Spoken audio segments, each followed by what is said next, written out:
Operation सिंदूर के दौरान हमारी सेनाओं ने जो लक्ष्य निर्धारित किया था, उन लक्ष्यों को पूर्ण रूप से प्राप्त करने में हमने कामयाबी की।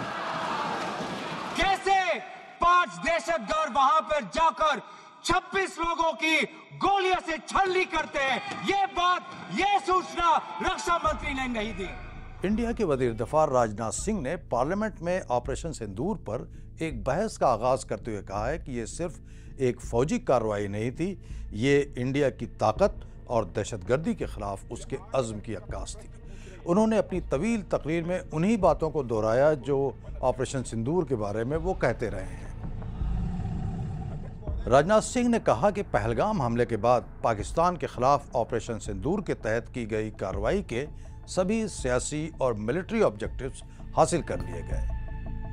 उन्होंने अपोजिशन कांग्रेस को टारगेट करते हुए कहा कि मनमोहन सिंह हुकूमत के अंदर इतनी जुर्रत नहीं थी कि वो मुंबई हमले जैसे संगीन वाक़े के बावजूद पाकिस्तान के खिलाफ कोई कार्रवाई न कर सकी। उन्होंने कहा कि मोदी की क़यादत में आज इंडिया एक मुख्तलिफ मुल्क है। वज़ीर दफ़ा ने एक बार फिर इस बात को दोहराया कि सीज़ फायर किसी दबाव में नहीं बल्कि पाकिस्तान के DGMO की कॉल और उसके बाद होने वाली बातचीत के बाद किया गया।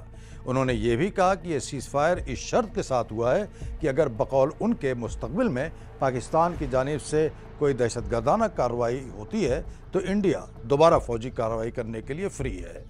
ये बात अहम है कि अमेरिका के सदर डोनाल्ड ट्रंप कई बार ये कह चुके हैं कि दोनों मुल्कों के दरमियान मई के अवाइल में होने वाली जंग को उन्होंने बंद कराया था। वज़ीर दफ़ा राजनाथ सिंह ने अपनी तकरीर में कहा कि इस तरह की फ़ौजी कार्रवाई में कई ऐसे सवालात होते हैं जिन्हें नहीं पूछा जाना चाहिए। आपको प्रश्न पूछना है तो यह पूछिए कि इस ऑपरेशन में क्या हमारे जाबाज सैनिकों को कोई क्षति हुई है, तो उसका उत्तर है नहीं।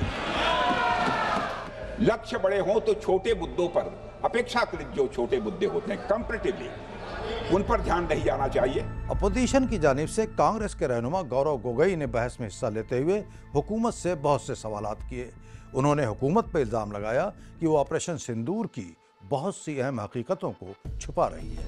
ये जरूरी नहीं कि जेट गिरे, पर क्यों गिरे, क्या गलतियां हुई, वो महत्वपूर्ण है। 35 ही राफेल है, अगर उनमें से कुछ गिरे भी तो देखिए सर, मुझे तो लगता है कि बहुत बड़ी क्षति हुई। ये बहस मंगल को भी जारी रहेगी, लेकिन इस बात की तवक्को कम है कि इस पार्लियामेंट्री बहस में ऑपरेशन सिंदूर के बारे में कोई नई बात सामने आ सकेगी।